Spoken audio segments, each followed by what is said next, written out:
Podcast with your host, Jake Weaver. Engineered by Cedric Swan.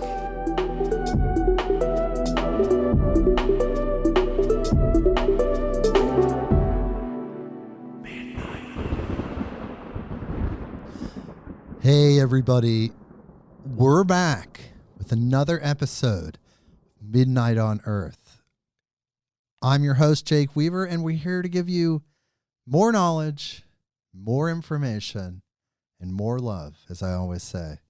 We have a wonderful, incredible guest today. His name is Nathan Cooper. He's a visionary artist and the current creator of the Eyedalas art series. We're going to talk to him in just a second, but I have to just take this very brief time out to say this one thing. I need you, all of you listening worldwide, 24 countries, follow me on Instagram. I think they have Instagram worldwide. At midnight_on_earth. If you go to that, follow me. We're going to build the numbers. We're going to get the information that these wonderful guests are presenting out to the world. We're going to share it. We're going to spread it. We're going to raise the frequency of the human with all this positive, loving information. Go to Spotify. Follow us as well.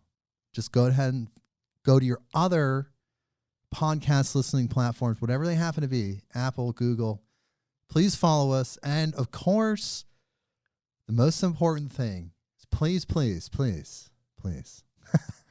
tell a friend. Tell a friend, people you know that love these wonderful, enlightening topics, people you know that are into these types of conversations. Let them know about this podcast, Midnight on Earth. Don't forget the comma, midnight, comma, on Earth. Tell them. Without you, without the word of mouth, it's just going to be that much more work. I need your help. I need you to be my army of love. Be my love army out there. Spread the word.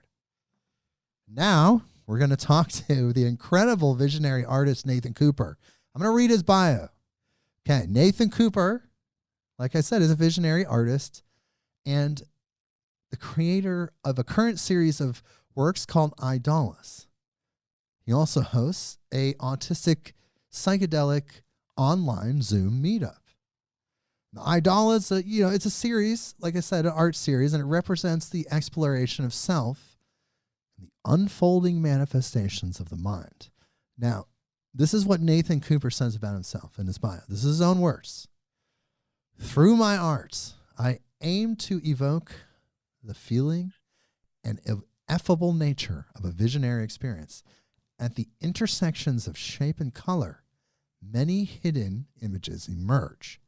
Each represents the exploration of self and the unfolding manifestations of the mind. This is about Nathan right now. He says, I have autism. I was diagnosed with complex PTSD from childhood. And as a consequence, I had ceased to create art for nearly 30 years. A visionary experience exorcised much of the trauma I carried from childhood, giving me a new life. It brought an immediate and significant reduction of depressive and anxious thoughts.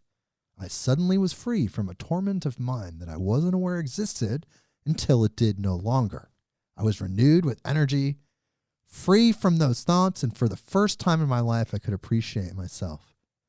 Those were Nathan's words. Those are incredible words. It sounds like an incredible experience. And it says one more thing. He says, another experience a couple of years later unlocked the ability to create the art that he creates now. It isn't deliberate, but instead flows through me. I have, from my mind, an infinite source of content to draw upon, and it excites me to create and share with others. This journey has renewed an intense passion for life creativity, and experience. Wow. Nathan Cooper, thank you so much for being on the podcast today. Oh, thank you, Jake. You're very welcome. Kind of got me, just hearing you say that kind of gets me kind of a little emotional because I don't know. I've seen that like I don't know how many times, but it still gets to me how impactful, I don't know, something that I labeled drugs during the 80s like has just profoundly affected my life. So yeah, thank you. It's kind of nice hearing that from another perspective. Well, it's your wonderful words, but it is you speaking. We are all one, you know. So in a sense, I'm just a reflection of you. I'm just saying your words back to you, and it is you, which is so powerful. And I bet it's also powerful to think that you use those substances to, like you said, exorcise the negativity from your life and become something better. I'm sure that was incredibly powerful. Yeah, it's something that kind of like I said, I didn't realize kind of things that I had been affected by for nearly all my life until I had a psychedelic experience, and I didn't have any psychedelic experience until much later in life. I'll be 46 later this month, but it was about when I was 40 that I first did, and kind of that was an LSD experience, and that was probably one that it was significant. I didn't have any expectation going into it. I wasn't terribly familiar with psychedelic literature. I was very frequent cannabis user, but I hadn't dabbled in psychedelics or been familiar with it, and so the only description I had when I was had the opportunity to do that was that, well, it might be like a strong high, and it couldn't be further from the truth, really. In fact, it was so much more. It sounds like. Yeah, in fact, as it came on, I've been dabbing or whatever, and I have like an e-nail set up. It was pretty fancy, and I remembered. I don't know. I had taken it, and for whatever reason, maybe because I swallowed it instead of waited, it took about 3 hours to come on, which now I know was quite a long time. And I even wrote it down because I was kind of talking with a friend as it was happening, and I just said, "Well, I took this." I remember at a point I even time stamped it, went back later to check it because I ended up kind of live blogging this trip, if you will, and it was about 2.5 hours. I just said, well, I'm going to a dispensary. It's like I had planned to get high. That evidently isn't happening. So I'll go. And I was like, well, I'm going to get high regardless. And anyway, somewhere between then, about another hour, I was home. And it was just like fireworks went off. And it was very sudden. But it was peaceful and it was gentle, and I don't know. It was so you had a good experience. So that's a good. You know, it was spectacular. One thing to point out is that Timothy Leary wasn't exposed to LSD until he was 40 years old, and so it seems to be one of those things that comes into their people's lives. It's a sacred number, 40. Some people consider it a divine number. Perhaps there's something to that point in your life when you attract those big quantum leaps of development. And for you, it showed up as psychedelics, as LSD, which took you to your next phase of life. But I want to back it up a little bit because I want to learn more about you. Mm-hmm. Let's back it up. So you were diagnosed at some point in your life with autism and complex PTSD. How long did you live with those conditions, or how long have you lived with those conditions? Well, it was about 15 years ago now that I was diagnosed with complex PTSD. I just, gotten out of relationship, and just for the first time, this is before I'd ever used cannabis or anything, but it was just my life to that point, and I didn't know. I also did not know I was on the spectrum. I thought I was quite aware that I wasn't, or that I didn't always fit in with groups of people. I mean, I've been bullied and whatnot, probably as a result of that.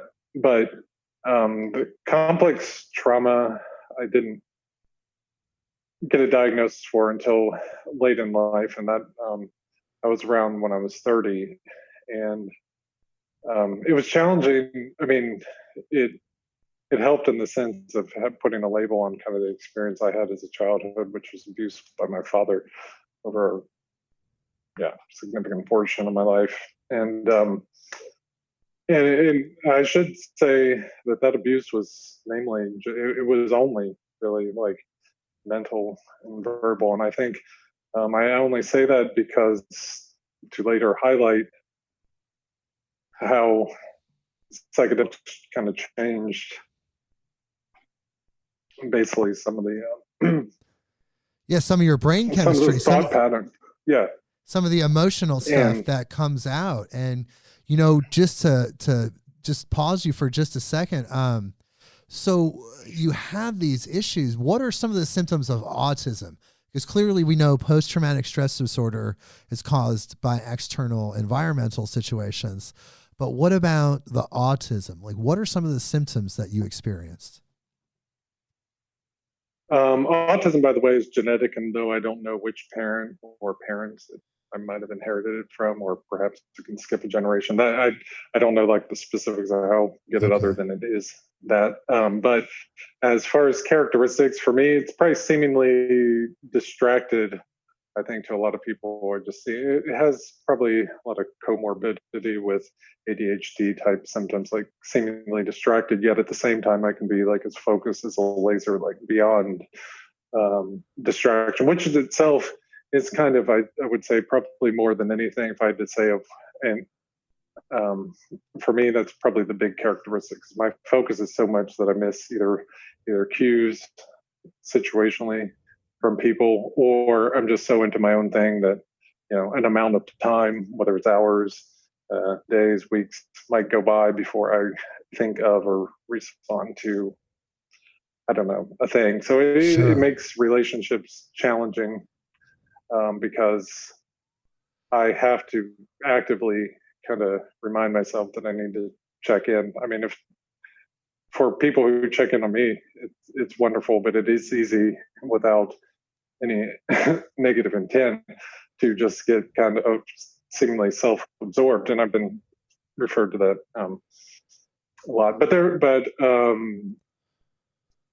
And yeah, I think it's namely socially for me. It's hard for me to make eye contact even on Zoom sometimes, but I have hypersensitivity to light. Like I pretty much have to wear sunglasses in any level of natural light, which a lot of, as a goth, I was into like the goth scene growing up, and that was kind of probably envious of a lot of people in it because I legitimately wore sunglasses. Well, what about the evening?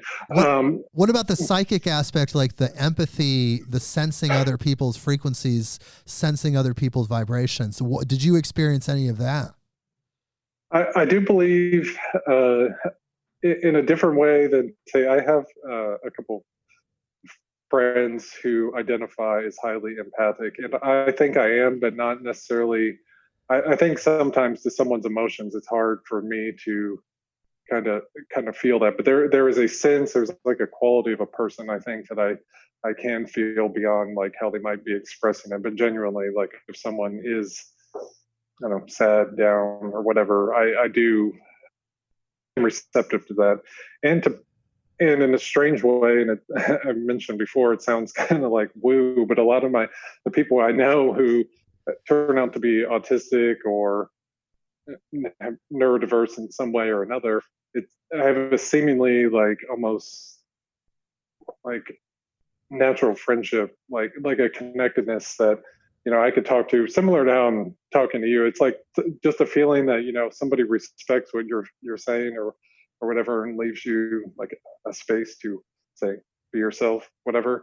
which I think, you know, people on the spectrum do. It's hard to be a fake person on the spectrum as much as people talk about having to mask to participate in society. Your genuine self is usually, it's usually you do that only because people might find that your natural inclination to be, as it has been put to me, blunt, or, you know, like say, I don't know, I've been told that I say too much or speak my mind perhaps too often or inappropriately at times, but well, so it sounds like there's no one has to. Sounds like there's good and bad to it. There's some things that's a struggle to deal with, like you said, relationships, but then sometimes there's aspects of it that seem to give you almost superhuman perceptions and skills, or not just superhuman and naturally human, but in a different way.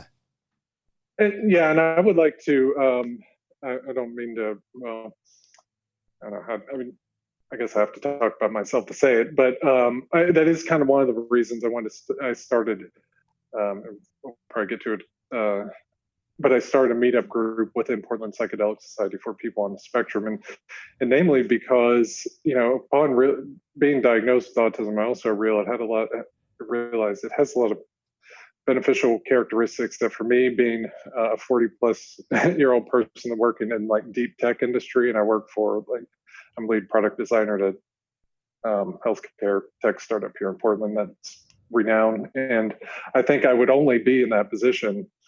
I think in a large part I owe my ability to still be kind of competitive, or even kind of at working at a high level, is to some of the innate qualities of autism, like how I think, how I'm able to focus, the types of kind of thoughts I have. As a product designer, I also do a lot of user experience research and kind of evaluation of people using, say, our product or other experiences. And I think being hyper aware to things, I think, makes me kind of have a good eye for how people interact with things. That I think it's kind of like quantum thinking. It's like quantum thinking. You're able to stretch out and put your thinking mind in multiple dimensions, probably more than the average person, which increases your value to these companies. They want highly intelligent, highly creative people that have access to these higher levels of information.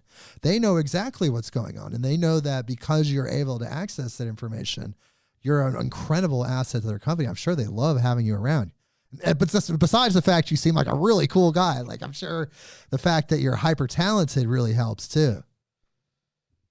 It is, and I should say to that point, not everyone, and although we'll see, not everyone I work with does know that I have autism. It is something that I still think is in some respects a stigma. I mean, people I've worked with directly or whatnot, or people I feel more comfortable with sharing that don't know me, say, only as, I don't know, their coworker.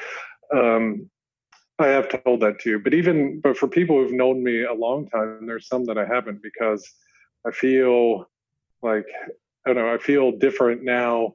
It's hard to talk about how I am after psychedelics and having been diagnosed with autism late in life. It's hard to now tell somebody, hey, those things that you thought was annoying about me, I'm on the spectrum. And, you know, that's just how I am. Like, where people might thought like I was, I don't know, like aloof or whatever, or I don't know, wasn't into them because I'm like so self-absorbed in my own thing, where I didn't have like an explanation for why I was that way. But now, I don't know, it doesn't, you know, help someone to hear necessarily, but at least say, hey, this is how I am because I have autism. I don't like, I don't think less about myself, whereas I might have been, I was aware, like, I don't know, sometimes I'm not as involved. The thing is that it's not you, it's your body, right? You are the light being in the vehicle, the body. So if people's vehicles, cars run different ways and have different functionalities, more power to them. We need a diversity of functioning vehicles doing different things.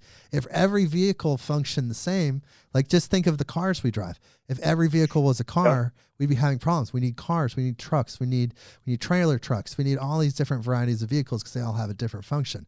The light being, the essence of us, is the same, but in the different vehicles, sure, they function differently. They all have a specific function and a purpose. No one is better than the other. The stigma should be gone. It's just weird paradigm-based judgment that makes no sense. At the end of the day, it's just human created, right? It's just humans deciding things are a certain way and then deciding how to react to it. It really has no meaning. No, thank you for saying what should be apparent. And I did want to, I did want, I did want to touch on one thing you said right before. I did respond and about being kind of useful to an employer, and that is true. And I know people might have different feelings about like that statement, but there are advantages to that. And I just wanted to mention, and I don't mean to make this as much about being on the spectrum, but there was a 60-minute special at the beginning of the year that was about the big four in tech industry: Google, Microsoft, Apple, and Facebook. They're considered that kind of the big four, and the program was about each company's specific recruiting practices for people on the spectrum. So anyone that has autism, they do recruit and they interview and do a lot of things differently. And that segment is kind of what prompted me to change kind of how I presented kind of the meetup group from one that seemed like a support group only for people that are disabled to one, that, it's a support group perhaps, but it also allows people to like celebrates like the good things. So. It makes sense. And if you think about the big four tech group that you just said, they're looking at everything as, I only imagine that they look at everything like everybody's a computer. And they want the most high-functioning quantum computers at the head of the pack because those are the ones that are going to produce the most results. It's not how I think. I love humans. Like, I'm not looking at people as robots, but you think about the tech guys, and that's really how they process information. There's a human element, but that's not how they're looking at sheer numbers, production, frequency of production, and all the different things that are going to correlate to their growth in a really mathematical sense.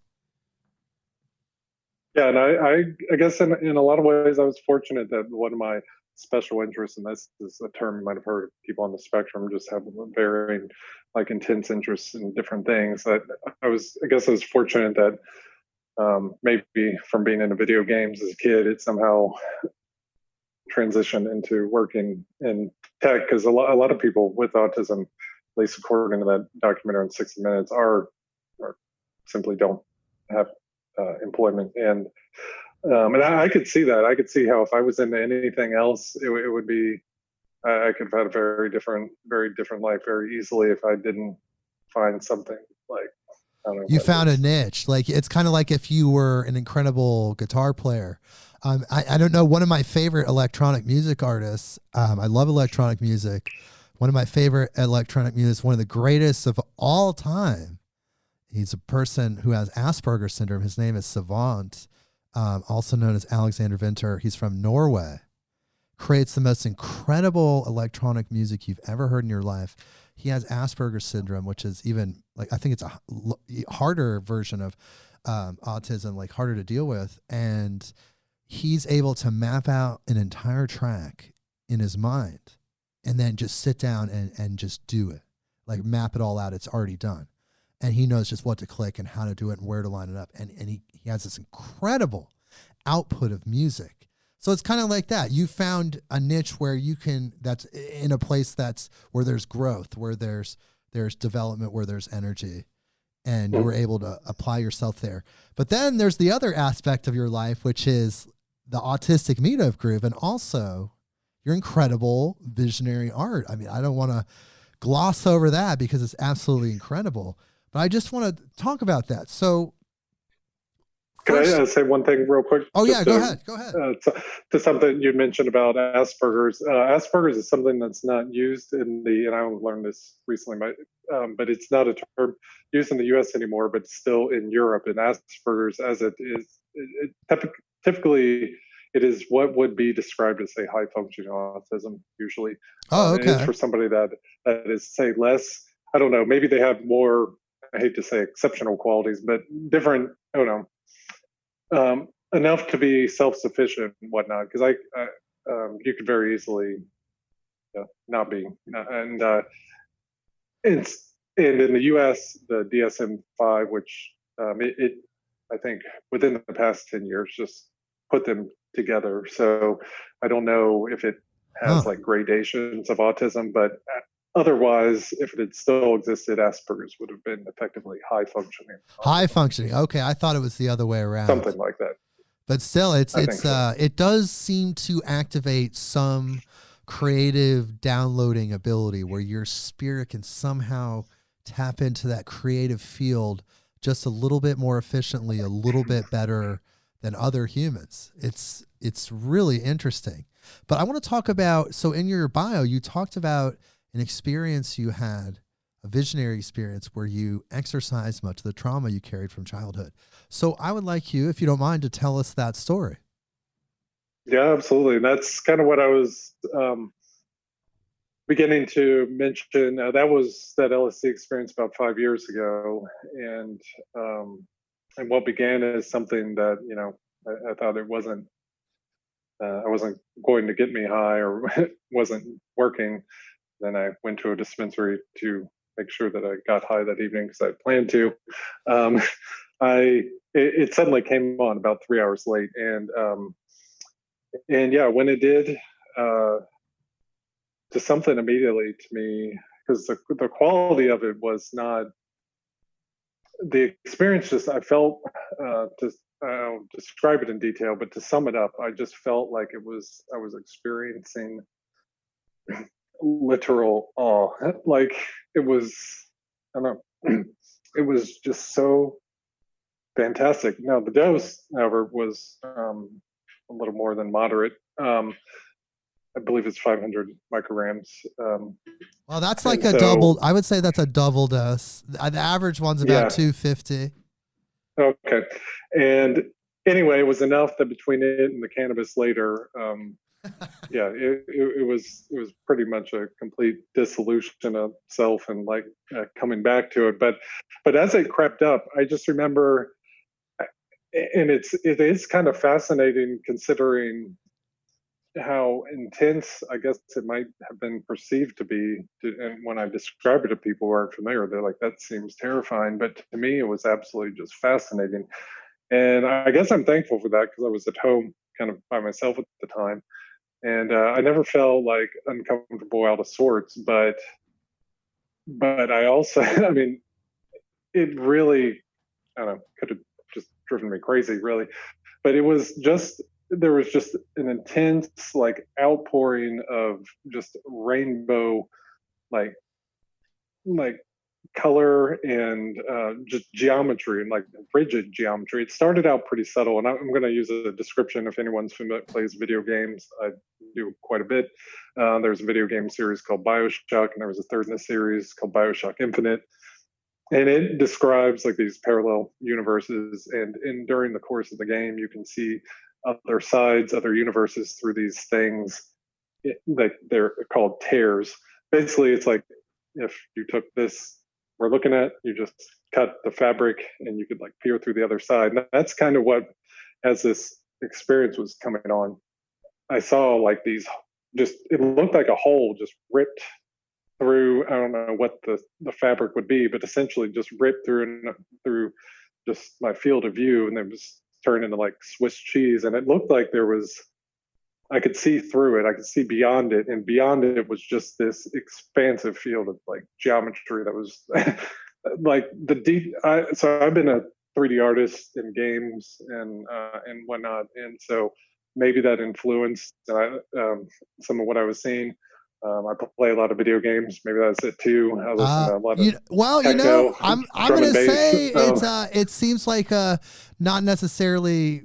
Of course, every LSD experience specifically is kind of a singular experience, but people have described similar experiences. I've personally experienced similar things where you bust through the third dimension, the veil thins, and then you're able to push your perception, is beyond vision, push your perception into this other dimension, which is like the backstage of reality. It's just this other place. Yeah, and that's...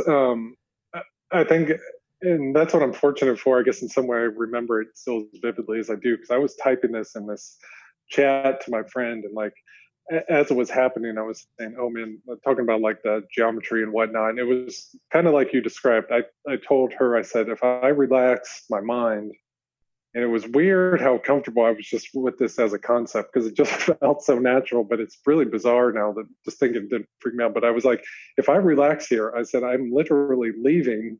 And I said, I can enter this space, and I said, I can see it. I was like, I could like kind of look around, I felt like I could anyway navigate it. But as soon as I wanted to focus and talk to her, it felt like a rubber band got like snapped back to me, and like I'm back in myself. And I was like, okay, now I could like say type.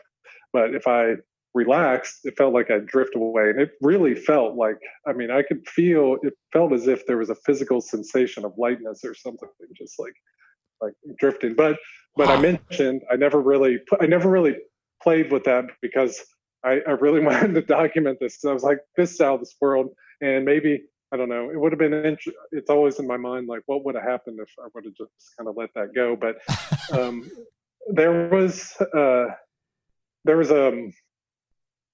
was for about an hour or so. And I remember at one point during it, I had to go to the bathroom, went to the bathroom. I looked in the mirror and I was like, I'm not going to do that right now. I'd heard some people had varying like opinions about doing that, but ultimately later in the experience I did.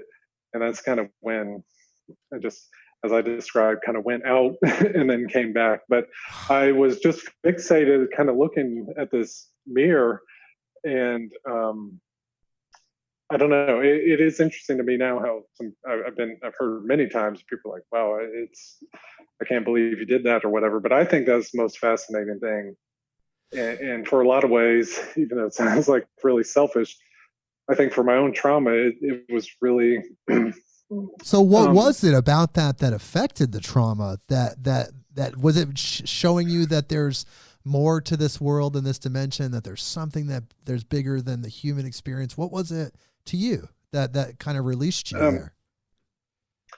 I think it was because I had just terrible self-image all my life. Like, to use what people describe as shadow syndrome, feeling like a fraud, even though I know I'm talented, that I'm just not enough. Or I just had all these thoughts like constantly. I had really bad like anxiety, but I never acknowledged, because I didn't know, what not having anxiety was like. I just thought it was like normal.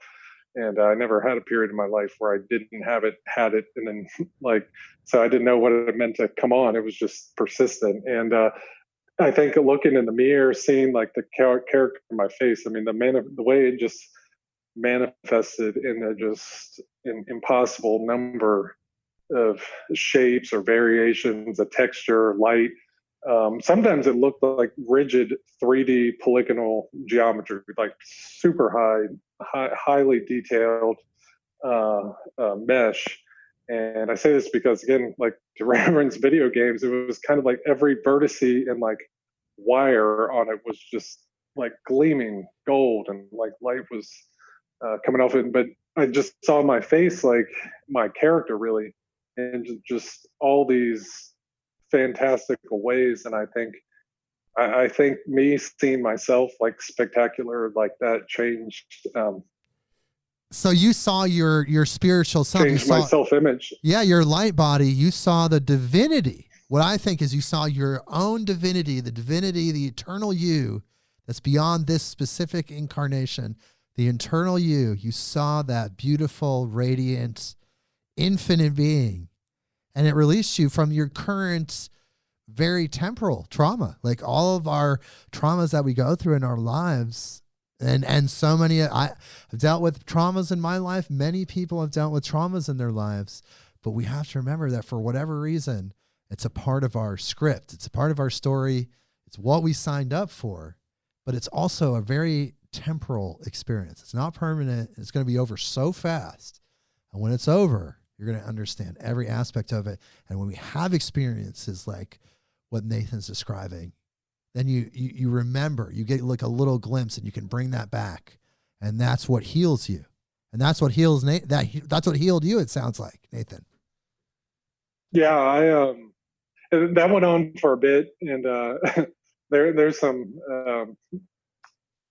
there was just so many other aspects of that experience that I'll probably wrestle with for the remainder of my life, in terms of like what supposedly I was kind of witness to. It sounds weird, but I mean, it was utterly fantastic, and kind of literally jaw dropping, because when I went, there was a moment. Like I said, I must have like just kind of, I don't know, completely dissolved. But I do recall feeling like from a distance, I was watching this like play out, and that was probably for about, I don't know, 15 minutes, and then So that was the I peak. remember just yeah, and I remember just going to black. Kind of, I clearly remember like I went from being kind of in the back of a room behind me to kind of not being able to see, opening my eyes, and I had tears like faucets turned on running out of each eye, which I wasn't even aware had been crying, and I don't know if I shouted something or whatever, but I just Sounds like you had some kind of kinda, auditory release, like you yeah, screamed, just kind of let out. Yeah, exactly that. It was like super raw, and I hope to not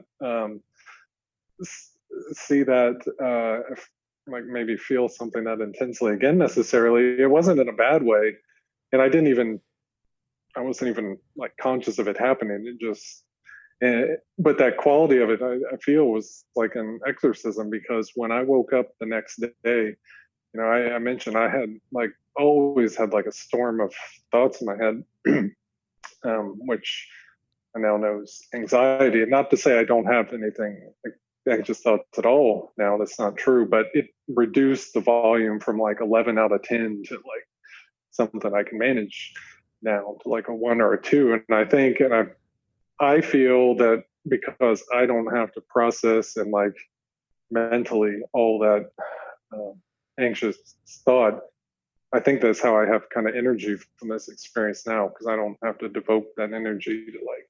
Well, you found the good in it, so you're able to actually gain from it instead of something that's draining you. It's actually turned into a battery that's powering you, which is what we can do with every negative experience. All the best personal development people out there, the people that are doing lectures and really teaching people, will tell you that. Like, you find the good in all these bad experiences, no matter how bad they are. There's some kind of good that can flip the frequency, change the polarity, and make it an experience you can gain from. But so that's just the beginning for you, though. It sounds like that was your first experience, but that definitely wasn't your last. No, but I do want to just say one more thing go about ahead. that. So what happened, it was weird how I wish I could know exactly how quick like the transition occurred, but prior to that, I grew up listening like electronic music, namely like goth and industrial music. Artist Skinny Puppy is like one of my favorites of all time, kind of from that period. It's the only tattoo I have is a logo of theirs. And and I'd listen to other like drum and bass, a lot of other stuff. And huge horror movie fan, but something about like that. I'm not saying I don't like that, but and it sounds weird, but like darker content, maybe because that's just been all that I had in my life, was just kind of not as appealing. And a lot of stuff like techno that I grew up with, like drum and bass, I'm a massive drum and bass fan. And like now, and I think a lot of that, the energy of the character, like drum and bass, I think is reflective of like the energy I have now because of the psychedelics, and like the mood of that music, I think was kind of that person. I can still like it a lot, but it also changed like the color of my attire. Really, I used to dress like Neo from the Matrix all the time, pretty much monochromatic, black, gray, head to toe, and I have like things every color of the rainbow now, and it just felt like, well, it's a frequency shift. Me out. Yeah, and it felt like I was finally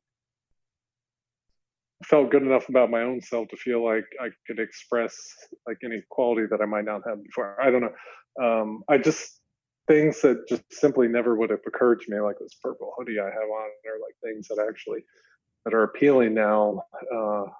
I don't know.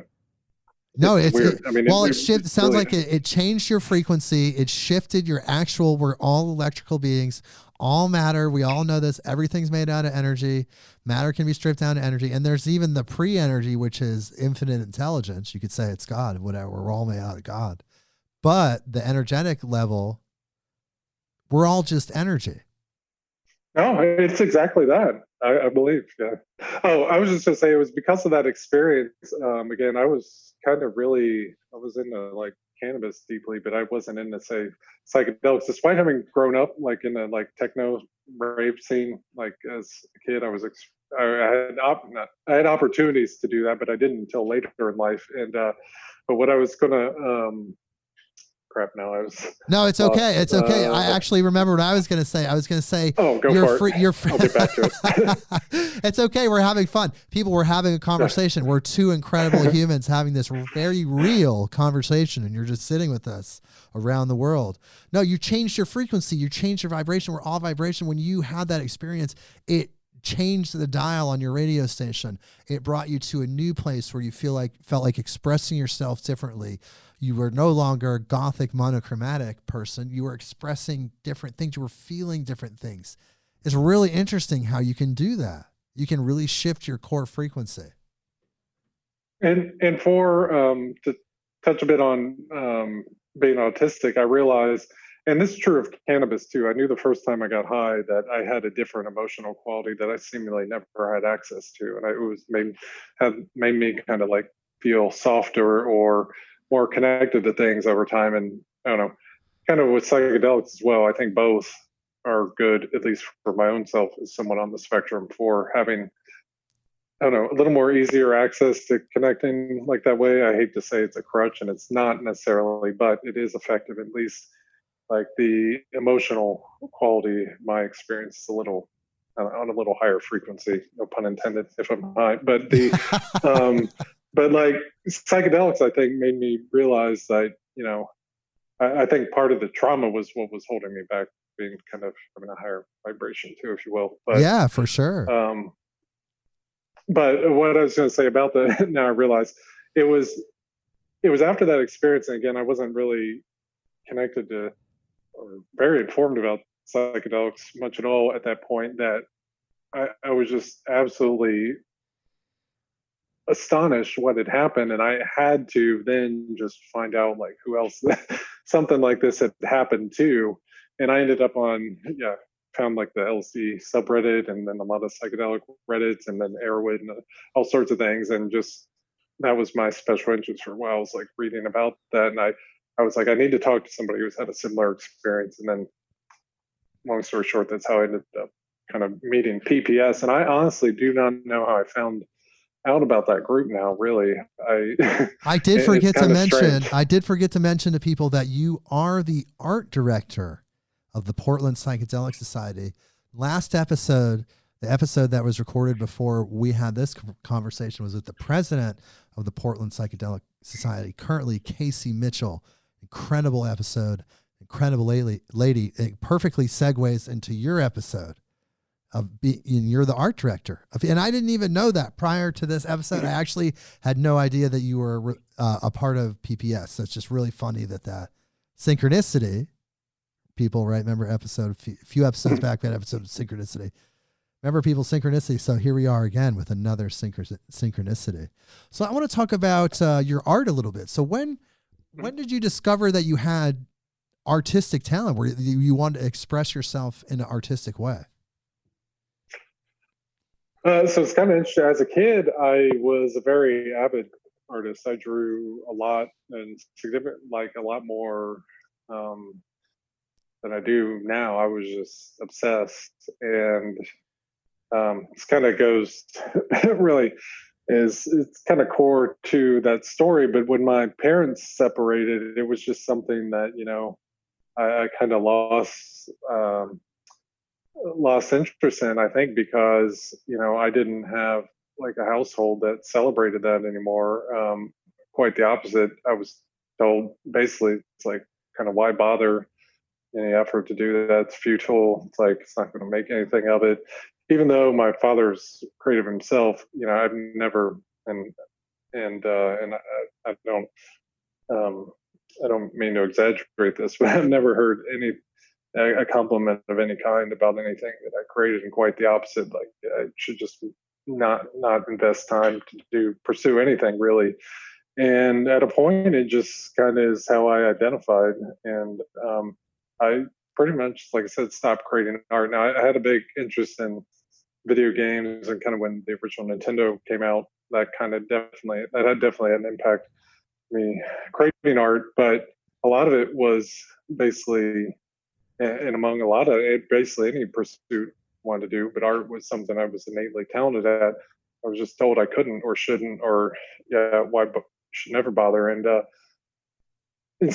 so I kind of stopped, but I've worked in careers where I've been kind of creative. I've worked in the game industry. I published a mobile game a few years back in 2014. It won an independent Android. Nice. What's it called? What's the game called? It's called Sheared. I'll see if I can find it on YouTube at some point. Link it to you. Is it still on the Play Store, or is it still on the Apple download? It is not, but okay. I don't know. The trailer's pretty cool. But it was a game. You shear sheep, you collect wool, you make yarn crafts. Nice. You operate this clipper, and I don't know. It was pretty neat. But I've done like graphic design and whatnot. But I think I've always wanted.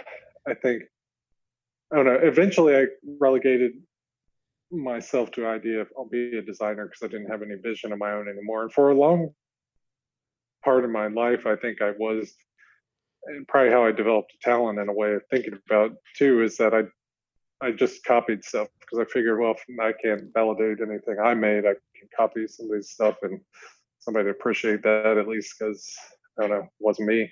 And so I had like kind of mechanical ability to some degree that I kept up, but I was just simply never motivated to create anything. And again, I've worked in creative careers, but I never, with the exception of that game that I worked on, I always felt like I was creating someone else's vision because I didn't have one. And that LSD experience, just something ignited that. I had an iPad that I then only used kind of for development stuff at work, that I got a copy of Procreate, and there were a couple other apps that I was just doodling then. But it was something I was actually inspired to do, even that, which I didn't think much of it and almost put it down for a while because I thought, well, I mean, my opinion of that at the time was like, this is not art, but somehow it just stuck with me. It's like I liked doing that. And so kind of to segue into the evolution of that, I had some like crude mandala-ish, well, I'd say crude now, it's more simple art than kind of was on my website. And about 4 years or maybe 3 years after that LSD experience, I had one and only DMT experience I've had. And that is what I believe unlocked like the art that I make now. There was... Yeah, tell me more about that. Let's hear about that. Yeah, there was... So did you smoke it, or what was your... Yeah, it was with kind of a vaporizer, like a nicotine vape, but it was I don't know, engineered well enough so it was pretty effective. It was effective with 2 hits. So wow. Yeah, they're pretty common now. At first, it was like this really rare thing a few years ago to see DMT put into the e-cigarette vape pens, and that people also use for cannabis. I actually use it for cannabis sometimes, but I've never tried the DMT vape pen, and that's what you're talking about right now. So you took 2 really good hits off of that, and that was your gateway into the DMT dimension. Yeah, and that was that was, for as wild as that LSD experience was, the DMT one is, as anyone might know, is it is its own. It's in a class all its own. But between that LSD experience and later DMT, I had been very familiar with like psychedelics and psychedelic experiences, pretty much listen to everything Terrence McKenna or anyone who would speak on the subject, I don't know, consume it. But one thing, and for that reason, though, I was always cautious of DMT. It's like always regarded as like, oh, you really need to respect this. It was just kind of intense, and it was Yeah, it was intense. The physical onset was alarming. I'm a big like roller coaster fan, and I felt like I was on the fastest, most intense roller coaster ride of my life for like the first 5 seconds. The onset, I just couldn't get over. My friend's like, "Oh, come on, quick!" But quick was under like 5 seconds, and I felt like I had. There's like this ride I've seen at carnivals, like a slingshot, and you just go it just vertically, you're in like a seat and it just shoots you in the air and you kind of bungee. That's what it felt like happened to me, so much so that I grabbed like the arm of my the chair I was sitting in and just clutched it like for dear life. I thought something was just going to suck me like into space. Like um Wow. and it kind of looked like that. The room, um I don't know if anyone or yourself is familiar with say anyone, like I have an audience, but if there's You do have an the audience, just not in the same time uh, continuum right now. right. The TV show Fringe is like one of my, I don't know, really cool sci-fi show. I don't know if you're familiar, but there's like one aspect of the show, it's kind of about a multiverse as well, and they can kind of jump between them. And when they do that, there's like this big kind of bubble forms around the person before they kind of blast off there. And that's kind of what my room looked like. It looked like I don't know, this digital bomb like went off in the wall, and I could just see, I don't know what was beyond it. It was entirely different quality. It kind of looked, I would say, hyper digital thing. It looked almost cartoonish, like cell shaded, like a video game Borderlands, if anyone's familiar, or just like a cartoon in general. It had an ultra high resolution, like quality to it, really colorful, but seemingly really simple to, I don't know, is kind of weird. But to be honest, I remember it being like a contained, feeling like I was a contained space, because the one thing I remember my friend said to me is like, if it's too intense for you, he's like, you can open your eyes, or rather, he said you can close your eyes, or he's like, at some point you probably won't have a choice. And anyway, as it was coming on, I thought, man, it just seemed intense. It really seemed alien, like it was. I mean, if somebody told me I was on board of a UFO at that moment, I would have accepted Well, that. you It did was project you projected your consciousness, your spirit into another true dimension, into another form of space and time and physics, some other place. That's what the DMT kind of does. But you said it did kind of unlock something for you. What did it unlock for you specifically? just the quality of my artwork just changed kind of Okay. immediately. Like the level of detail, the usage of color. It was really kind of immediate. Like I had in those artworks that I have on my website are kind of the first being made kind of after that experience. And I, it does sound kind of hokey to say, but I remember just when I would sit and draw, it felt like there was a deliberate quality. It's all like metaphorical, but it felt like there was some just like I don't know, I didn't feel like, or rather, it wasn't deliberate. I didn't feel like I was actively saying, "Hey, I'm going to draw like this dragon, and it's going to have like whatever these shapes that then combine it."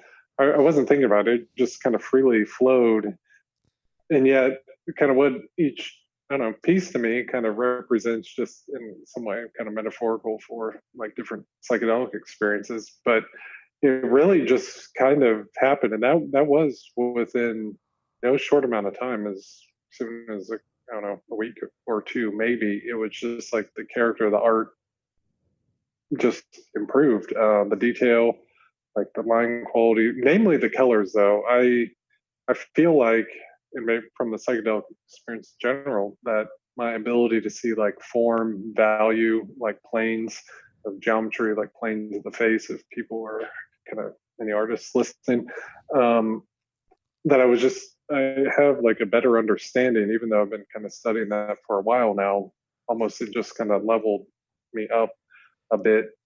Do you feel like Just that the DMT itself kind of helped you gain an awareness that helped you kind of channel this in, that kind of bring it in, and then at the same time it helped you boost your confidence?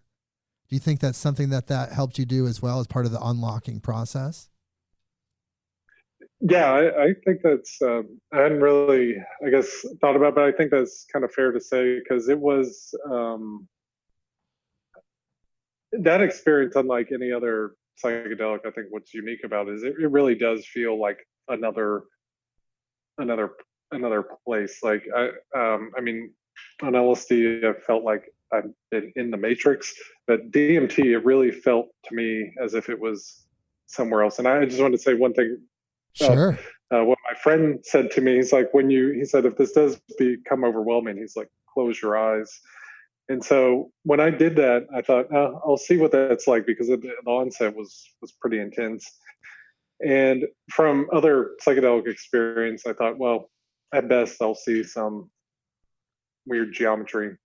I wasn't prepared for what it was like. It was really like somebody just switched the scene. And because what alarmed me, like, I don't know, in any other experience, behind the eyes, if you turn your head, it's almost like the scene tracks kind of with it. Like, I don't know, like you have VR, like, I don't know, like it's just fixed in front of your Sure. eyes. But in that DMT space, I turned my head and it was like I had a VR helmet on. I was in an absolutely contained space. Like it had boundaries and it was navigable. And I was like, as long as I was there, could in some way like freely kind of move through this. And when it ended, I remember the next day, I did have a hard time coping with that because, I mean, it was fantastic, but the next day just kind of hit me. I remember I don't know what I was doing, something real mundane, and I had a hard time.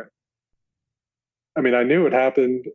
What I was struggling with is like, shit, I really believe I mean, for the first time ever, I really thought I saw something like beyond and came back.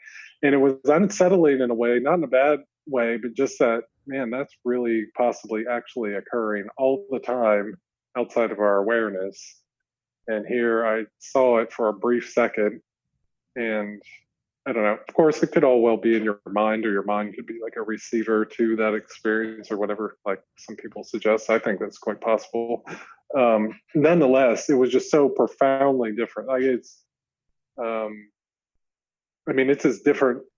And that's Yeah, what led you to start doing the Eyedalas. I mean, this is the genesis of the Eyedalas, your current series of art.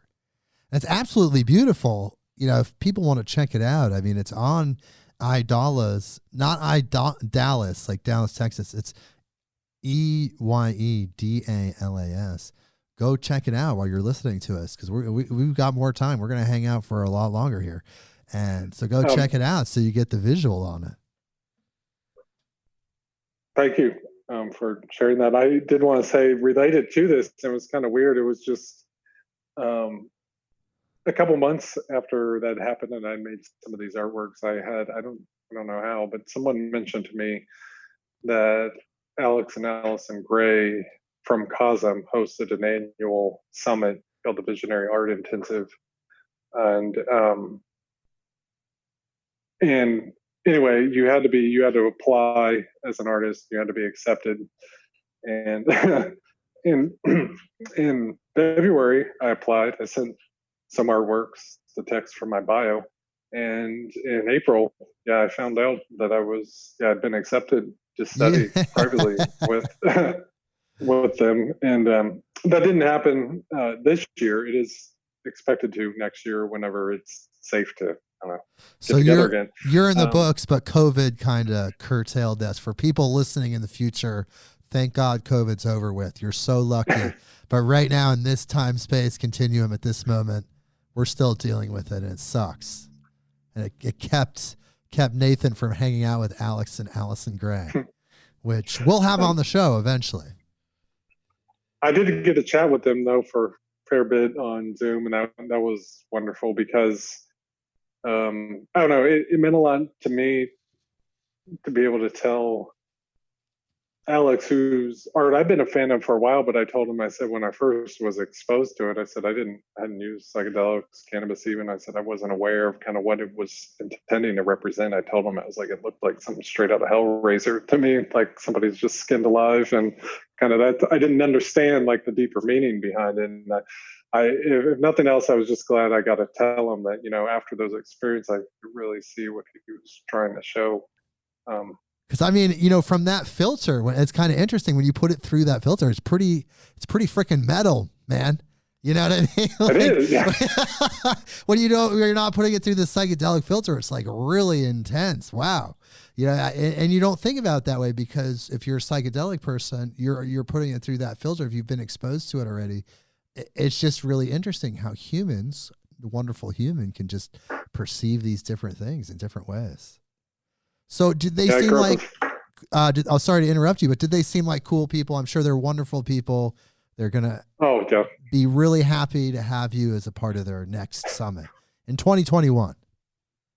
Yeah, they were wonderful to talk to. And I told them kind of much like this conversation started, just a pretty bit short bit about, I don't know, my life, how I ended up there. And yeah, we ended up, I did show them some artwork. We chatted about it.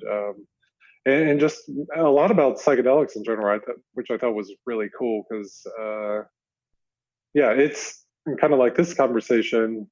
There aren't a lot of opportunities to really talk about it in your life, unless it's among people who've had these experiences. And it's tough when it's something that's profoundly, I don't know, it's just had so many it's deep, it's meaningful, you want to express it, and you want to share it with other people, and you want feedback too. That's the biggest thing. It's there's a desire for feedback in those experiences, and that's what we learned about the Portland Psychedelic Society and Casey Mitchell. They're a feedback point for when you have those experiences and you want other people to talk to. There's all these different groups you can be a part of, including the Autistic Psychedelic Zoom Meet-Up. So tell us more about that.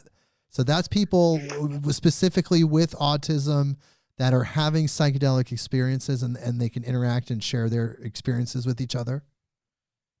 Yeah, I think, and also maybe some who haven't had a psychedelic experience, but hear from other, I don't know, from other venues that in some ways that it is beneficial for people on the spectrum. And so, yeah, I think they're coming to it because there is a lot of information online. And I will say that is actually how I came to, I didn't mention it, but how I came to feel like I should be diagnosed for autism is kind of like an awareness I had after the psychedelic experience. I don't know, kind of dissolved a lot of trauma. I still felt like, it's kind of weird. And I saw like things on like different Reddit communities about psychedelics for people who were like, hey, I'm on the spectrum. LSD's done wonders for me. And I read something like this. It was like a year or two after. And I was like, man, every single thing that guy wrote, I could have written it verbatim, probably have many times before, and replying to people about certain things, about like qualities of my experience. And this guy was like, hey, a person, they were just saying what it is about their own self as an autistic person, like qualities of that, and how psychedelics reduce it. And it was powerful. It was nearly as powerful as the experience itself. It's like, well, it's a revelation to me that I might have autism. And I, again, I mean, looking back now, I can see a lot of signs for that. But, I just in the household I grew up, I don't know, society at the time, whatever. It's not something that was in my vocabulary, so I never really looked into it. But you learned how to adapt. It sounds like you just kind of learned how to adapt and live with it. Yeah, and I didn't kind of know what I was adapting to or kind of living with, really. And yeah, I just saw that kind of mentioned kind of frequently on Reddit, and just when that message post in particular kind of made me think, hey, I would like to be evaluated, at least, if I'm this way because something I'm doing, I'd like to know. But if I'm certain characteristics, that I maybe not have a lot of control over. I'd like to kind of know that too. And just knowing kind of that, having that diagnosis, which occurred over about a period of, I don't know, a year of kind of almost weekly evaluations. But nonetheless, just having it made me feel a little better about myself and not as kind of anxious about, I don't know, how I present. And so for that reason, I guess, big tangent, but that's kind of how, kind of my intention for the autistic kind of meetup event by Psychedelic Society is that, I just sharing that I've had some positive experiences and allow others to do the same. But I should, before I fail to mention it, the idea I had, and seeing people describe it on Reddit, it led me to kind of research, just do some searching my own self for topics of autism and psychedelics. And I came across an author.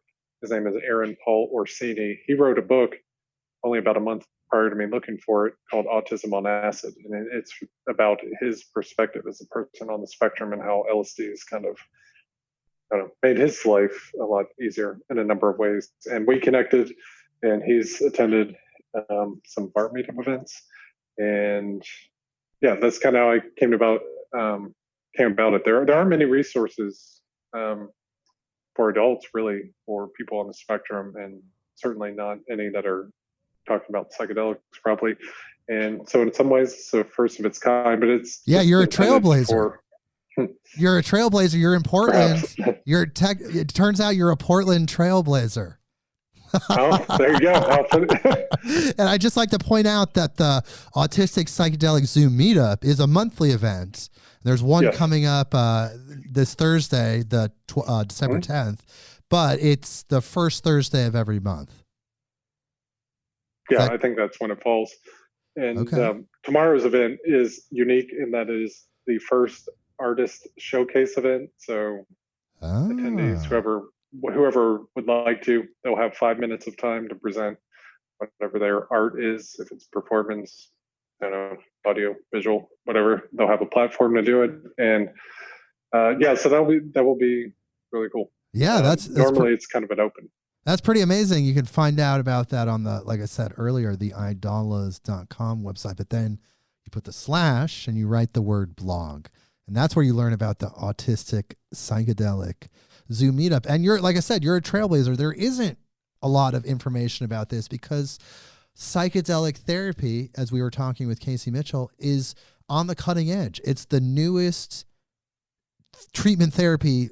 We already know, as people that have been renegade psychedelic human beings, we already know the benefits of it, but it's just starting to now come into the mainstream with new studies, with new things in place that are changing the public perception of psychedelics in such a way that it will be accessible to the average person pretty soon. It's pretty amazing. Yeah, it's fantastic. It is. It even more amazing is, I don't know, I grew up kind of like as a kid of the Reagan era, and like just all the stuff about DARE or whatever. I knew immediately, like when I got high the first time, I was just, of course, a lot of people learn really quick, like just how BS that was. Like, how could anyone have anything negative to say about a person having an experience that good, except that I don't know.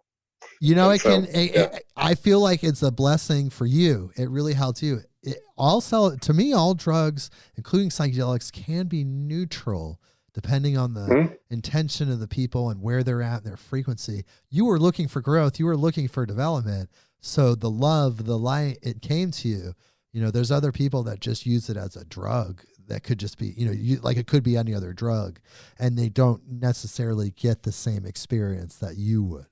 Because you were looking for that. Some part of you is looking for that growth. But it's coming. I mean, the Portland Psychedelic Society is connecting people. You can find all the different groups on meetup.com.